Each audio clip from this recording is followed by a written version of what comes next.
see me staring into the mirror, searching for something deeper than just my reflection.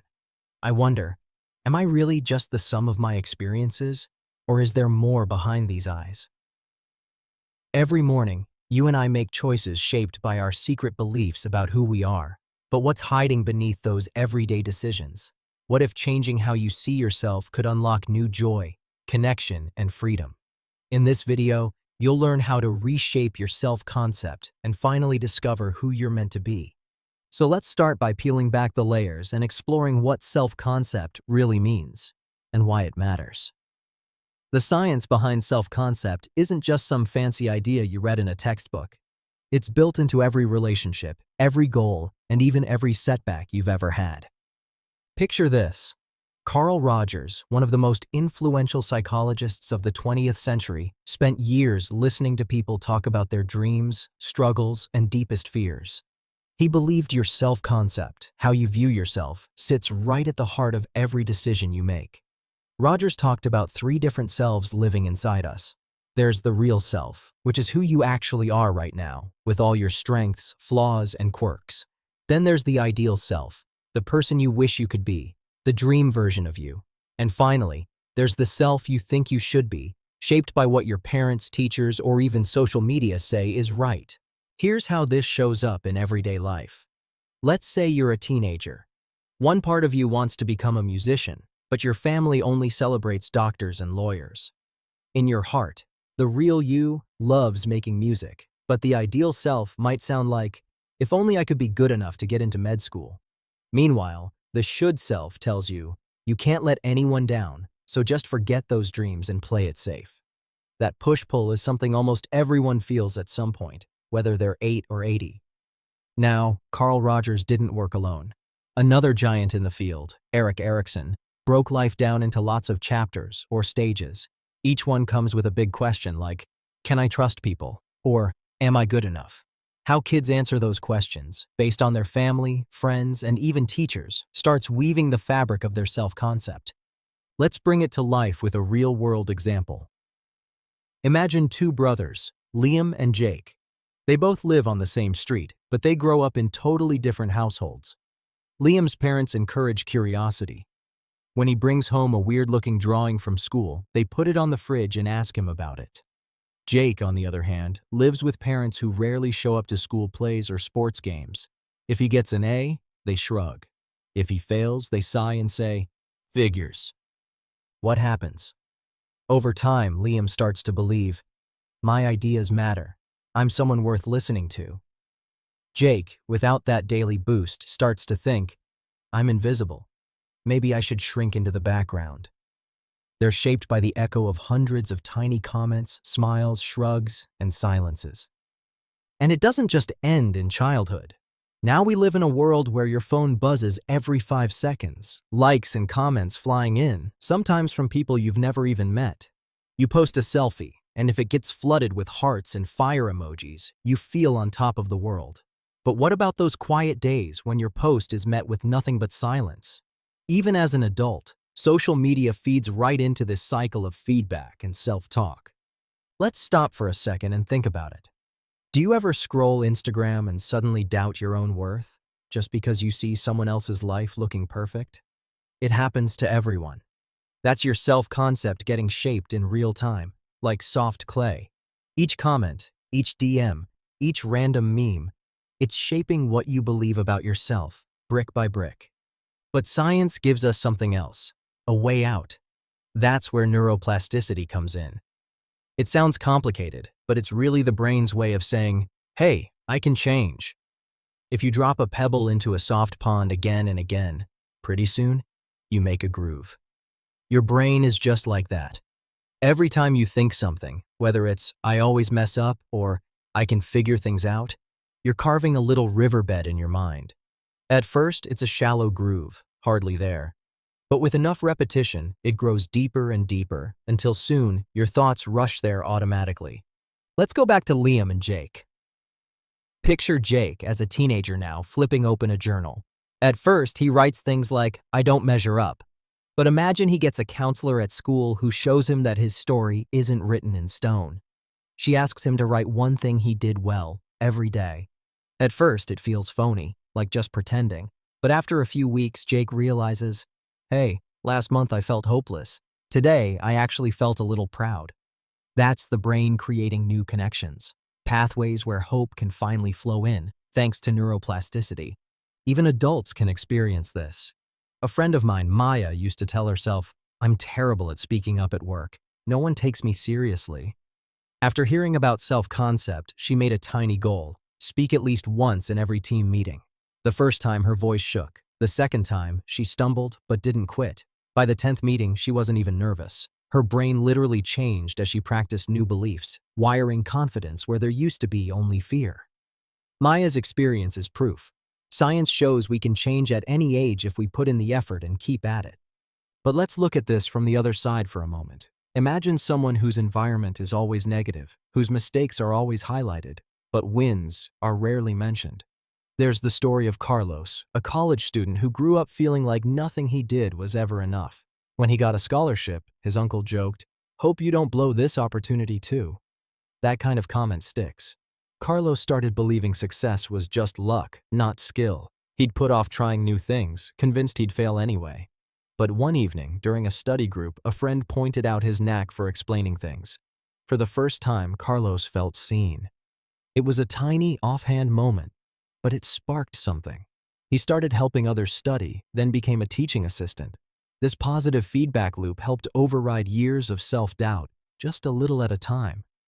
Sometimes we're shaped not just by words, but by tone and body language. Picture the difference between a teacher who looks you right in the eyes and says, "I believe in you," versus one who sighs and mutters, "Try harder." It's not just the words, but the feeling behind them that leaves a mark. Our brains remember these moments in vivid color, the butterflies or the heavy feeling in your stomach. That's the human side of neuroscience working alongside all the theory. And our beliefs about ourselves don't just shape how we feel, but also what we actually try. When you believe you're creative, you might sign up for art class, try baking a wild recipe, or send in a poem to the school newspaper. But if you've been told you're not creative, you might never touch a paintbrush at all. Think about yourself for a second. What's one story you keep telling about yourself, maybe without even realizing it? Is it, "I never finish what I start"? Or maybe, "People just don't like me"? Where did that story even come from? Was it a friend, a parent, a teacher? The wild thing is, the more you repeat the story, the deeper your brain carves it in. But thanks to neuroplasticity, you can start telling a new story, one that lifts you up instead of holding you back. That's the biggest gift of all these theories, not just understanding why you believe what you believe, but knowing you can change it. So next time you look in the mirror, remember, you're staring at a masterpiece, one that's always under construction. Your self-concept isn't set in stone. It's a living, breathing project shaped by what you focus on, who you listen to, and what you decide is possible for you. The question is, are you ready to become the builder, or will you just let old, careless hands keep making the same sculpture? But the story isn't finished, not even close. If self-concept is really that powerful, how does it shape the actual reality of your day-to-day life? What would your world look like if you started to see yourself in a totally new way? Let's dig even deeper. Now let's get real about how self-concept is steering your entire life, often without you even noticing. It's like an invisible puppeteer behind every word you say, every decision you make, every dream you chase, or don't chase. And trust me, sometimes all it takes is one small shift in how you see yourself to change your whole story. Let's start with self-fulfilling prophecies. These are the secret scripts you play over and over in your mind, and they end up coming true almost like magic. If you walk into a job interview telling yourself, "I'm just not good enough. They probably won't want me." Guess what? You end up slouching in your chair, stumbling over words, and barely smiling. The interviewer picks up on your nerves, and sure enough, you get that polite email. "We've decided to move forward with another candidate." But flip the scenario. Walk in thinking, "I have something unique to offer. They'd actually be lucky to have me on their team." Suddenly, you're sitting up straight, smiling with real confidence, telling stories of what you can do, and they can feel it. Maybe it's not perfect, but your energy changes the whole dynamic. That's the secret. Your self-concept isn't just about thoughts in your head. It's real actions, real results. Here's another simple, everyday example. Think about what happens in a classroom. If a kid decides, I'm just not a math person, they'll shrink away from problems on the board. Maybe they don't even try turning in homework anymore, figuring it's better to fail quietly than look dumb in front of friends. But if a kid sees themselves as someone who tries, who maybe doesn't get it yet but keeps working, pretty soon that effort starts showing up in their grades. Confidence and courage open the door for growth and success. This stuff shows up everywhere. Meetings at work, new friendships, asking someone out for coffee, even deciding whether to try something new. Want proof? Think about the last time you saw someone who just seemed unstoppable, like everything they tried just clicked. Scratch the surface a bit, and you'll usually find they've got a self-concept that backs them up. I'm the kind of person who figures things out. Let's talk about relationships, because this is where self-concept really works its magic, or creates chaos. If you believe you're hard to love, you might settle for people who treat you poorly, or you might avoid letting anyone get too close. When things get tense, you're more likely to blame yourself, thinking, of course it's my fault, who would want me anyway? On the flip side, if you know deep down that you're worthy of kindness and respect, you're less likely to stay in toxic situations. You set better boundaries. You attract people who value and cherish you because you won't accept anything less. It doesn't mean life is suddenly perfect, but you'll notice a profound difference in the way people treat you, all because you started treating yourself differently first. Want to hear something wild? There are real-life stories everywhere of people who changed their lives just by shifting their self-concept. Take Jamal, for example. He grew up thinking he'd never amount to much. He was told that from a young age. He worked jobs he hated, always second-guessing himself. One day, after a string of failures, he made a promise. I'll act like the person I want to become, even if it feels fake at first. He started applying for jobs well outside his comfort zone. In each interview, he stood up a bit taller. When someone asked him what he was good at, he listed skills he used to be embarrassed about. It didn't work overnight. But after 6 months, Jamal landed a real dream job, the kind he thought only other people could get. He says now, I became someone new, one belief at a time. Or think about Emma. She'd always described herself as shy. At parties, she clung to the walls, barely talking to anyone unless dragged into conversation. Then she heard about self-concept. She made a simple promise. At every party, she'd introduce herself to at least 2 strangers before finding her comfort zone. The first time, her hands shook so hard she almost spilled her soda. The second time, she made an awkward joke and blushed when no one laughed. But by the 4th party, she realized she was laughing, actually laughing, with people she'd just met. Her confidence grew from small, consistent actions that built a new self-image. Here's another angle to consider. Athletes. Think about a basketball player who steps up for a free throw in the final seconds of a tie game. If his internal voice whispers, I always choke under pressure, he might watch the ball bounce off the rim. But imagine instead he remembers a coach saying, you're clutch when it counts. You've practiced this shot 1,000 times. In his mind, he runs through all those late-night practices. He steps up, takes a deep breath, and trusts his training. The crowd fades out, and for a second it's just him and the basket. More often than not, that positive self-concept helps the ball go through the hoop. That's the real power of how you see yourself. It doesn't just change the game, it can be the game.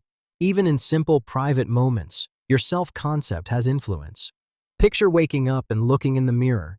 Does your mind instantly say, I look tired, I look old, I'm falling behind? Or do you train yourself to notice, hey, I've come a long way, I'm still growing and learning? These subtle self-messages become the soundtrack for your day.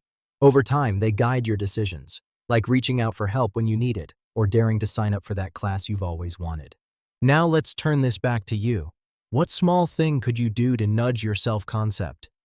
Here's some actionable advice that actually works. First, name a belief you want to change. Write it down, right now. Maybe it's, I always freeze when I have to speak in public. Next, set up a tiny challenge. Try sharing your opinion once a week, whether it's online or with a friend, and note what happens. Each time you do, your belief shifts just a little. Keep a win journal. Track even the smallest victories like, spoke up at dinner tonight, or sent out my first job application. Each small win pours a little confidence into your self-concept bucket. And try this exercise for decision-making. Before your next big choice, asking for a raise, joining a new class. Close your eyes for 10 seconds and picture yourself as the version of you who already succeeds. Imagine, how would that person walk into the room? What would they say? Then step into their shoes, just for a few minutes. You might feel like you're pretending, but actually, your brain is learning from that vision and starting to make it your reality. Neuroscience backs this up. Visualization is practice for your brain. If you want to go deeper, find role models who live the traits you want to build. Read their stories. Watch their interviews. Let their words echo in your mind until you start believing. If it's possible for them, maybe it's possible for me too. We can't ignore setbacks, though. You'll have bad days. You'll slip back into old stories, old fears.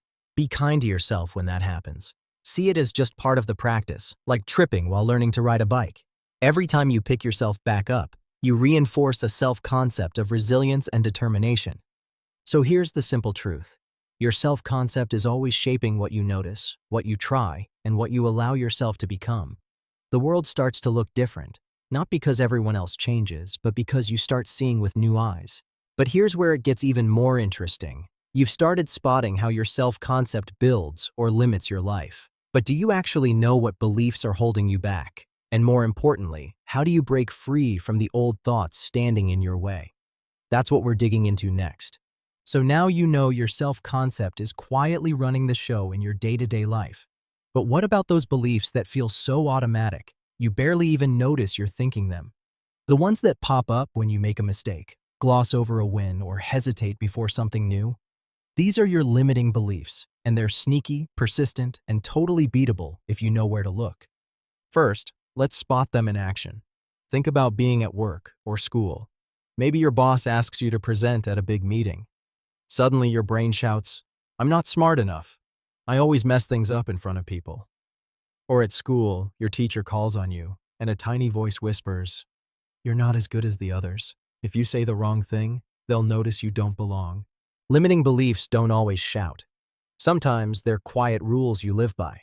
Stuff like, "People like me just don't get ahead," or "I can try, but it won't make a difference." They show up everywhere, from personal goals, like trying a new sport, to social events, like asking someone new to hang out. Let's slow down for a second. Try to remember the last time you wanted to try something but talked yourself out of it. What words did you use? Maybe it sounded like, "I can't do this," "I'm too old," "too young," "too inexperienced," or "I'm not lucky enough." If you wrote all those statements down, they'd form a map of your limiting beliefs, stories you picked up somewhere and started wearing like a heavy backpack. So where do these beliefs come from? Sometimes it's the result of a single hurtful comment that echoes for years. Maybe a teacher scolded you, "You're not cut out for this," or you overheard classmates saying something negative. Other times, it's from seeing other people fail or hearing stories about what's possible and impossible.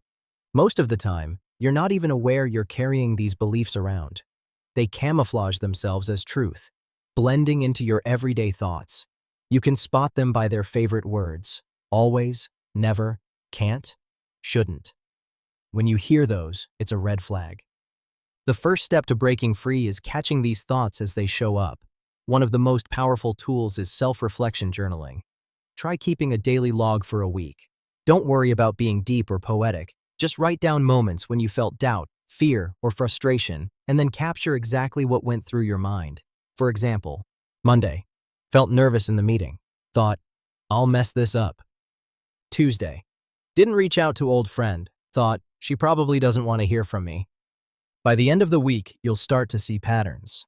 Maybe you're always doubting your abilities at work or assuming you're too much of a bother to others. This is your roadmap for change.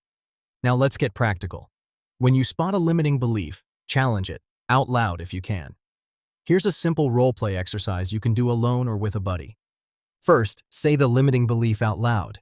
"I can't speak in public." Next, pretend to play the role of a supportive friend. "Really?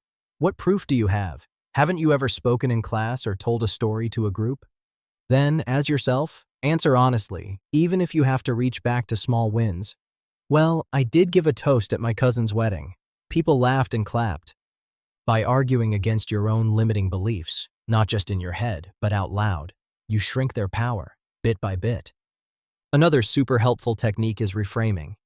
That's just a fancy way of turning "I can't" into "I can learn how."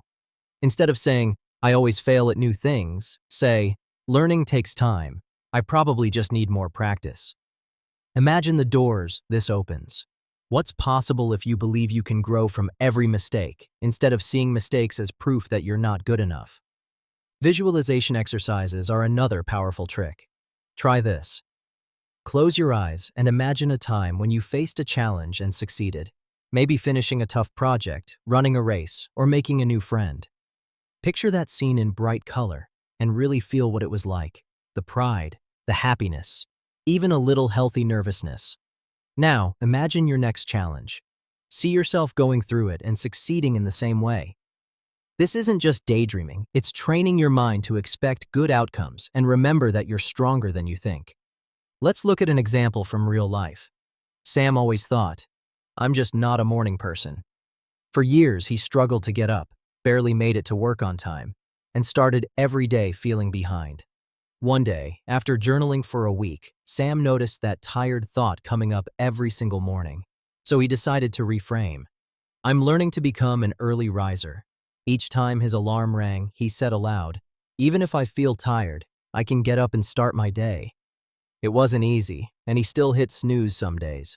But over time, Sam began to notice he felt a little prouder each morning he got out of bed on time. Those baby steps added up. It wasn't about being perfect. It was about shifting from "I can't" to "I can try." You can do this too. Start small. Keep it simple. Don't expect overnight magic. Maybe limit your first week to just spotting and writing down one negative thought each day. The next week, challenge it out loud, even if just in the bathroom mirror. If you need extra help, try asking someone you trust for feedback. Sometimes friends and family notice your strengths long before you do. They can gently call out when you're being too hard on yourself or remind you of times you've proven a limiting belief wrong. Let's take another case. Think about Mia, who always felt awkward meeting new people. She'd walk into a room and instantly feel her heart race, palms get sweaty, her mind whispering, "They'll think you're boring." One day, she decided to write down exactly how she felt at her next social event. When she got home, her journal entry read, "Felt invisible at the party. Thought, I have nothing interesting to say." But when she looked back, she remembered that someone actually laughed at her story about her cat and even started their own funny story. The next time she walked into a group, she challenged her limiting belief out loud in the car. "Maybe I do have something to add." That tiny shift, acknowledging the nervousness but focusing on what went well, helped Mia slowly gain confidence. She still gets butterflies, but now she sees them as proof she cares, not a sign she should stay silent. None of this happens overnight. When you're in the thick of it, it can feel messy, maybe even discouraging at times. But those small wins add up, whether it's speaking one more sentence in a group or just writing "I tried" in your journal. Remember, each challenge, no matter how tiny, is like adding another brick to your new, stronger self-concept. There's real power in knowing you're not stuck. Every belief you have can be rewritten with enough patience, practice, and awareness. So what happens once you start letting go of those limits? How do you build something positive, something that feels true and strong, right where the old doubts used to live? That's coming up next, and it's where the real fun begins. Now comes the part where things really start to shift, where you move from just spotting and fighting old beliefs to actually building up a strong, positive self-concept that changes how you act and what you achieve. This isn't about pretending to be someone you're not. It's about creating habits and routines that help you become the best, truest version of yourself. Let's start with one of the simplest, most powerful habits: affirmations. There are tons of studies and real-life stories showing that saying positive things to yourself each day can slowly shift your mindset. But the secret isn't just saying them in your head. You've got to really feel them and picture them as true. Picture yourself tomorrow morning. You wake up, walk to the bathroom, and stand in front of the mirror. Instead of staring at your flaws or criticizing yourself, you take a deep breath. Out loud, you say 3 affirmations. I am growing stronger every day. I'm brave enough to try new things. I am worthy of love and kindness. As you speak, Look in your own eyes and really imagine what it would be like if those statements were already true. It feels odd or even cheesy at first, but after a week or two, you'll notice a difference. Your brain will start to accept these as part of who you are. Let's talk about replacing negative habits with positive actions. It's easy to fall into patterns of self-sabotage, like doom-scrolling social media when you feel down, or arguing with yourself over every tiny mistake. Try swapping just one of those habits for something that builds you up. For example, after dinner, instead of beating yourself up over what went wrong during the day, grab a notebook and write down 3 small wins. It could be as little as answered a tough email, took a 5-minute walk, or was kind to a stranger. Those daily wins add up, and over time you start to notice a new pattern. You see yourself as someone who hustles, who tries, who brings kindness into the world. Another fun and powerful trick is creating a vision board. Cut out images, quotes, and words from magazines or print them from the internet. Pictures that remind you of the life and qualities you want. Maybe it's a photo of someone confidently speaking on stage, an inspirational quote about perseverance, or a smiling group of friends. Glue it all onto a poster or corkboard and hang it somewhere you'll see every single day. That gentle daily reminder helps your mind focus on the new possibilities instead of staying stuck in old stories. Let's look at an example. Miguel wanted to run his first 5K, but he'd always thought of himself as bad at sports. He made a vision board with a picture of a runner crossing the finish line, words like determined and resilient, and a medal taped right in the center. Each morning, he looked at that board and repeated, "I am becoming a runner." He started running a little, just around the block at first. He tracked his distances in a notebook, jotting down every tiny improvement. A month later, he realized he was running further and faster, and he started to see himself not as an imposter, but as a real runner. That brings us to another tool, keeping a progress journal.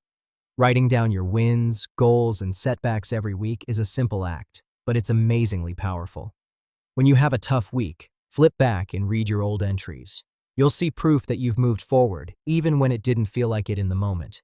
Those entries turn into encouragement from your past self, helping you push through current doubts.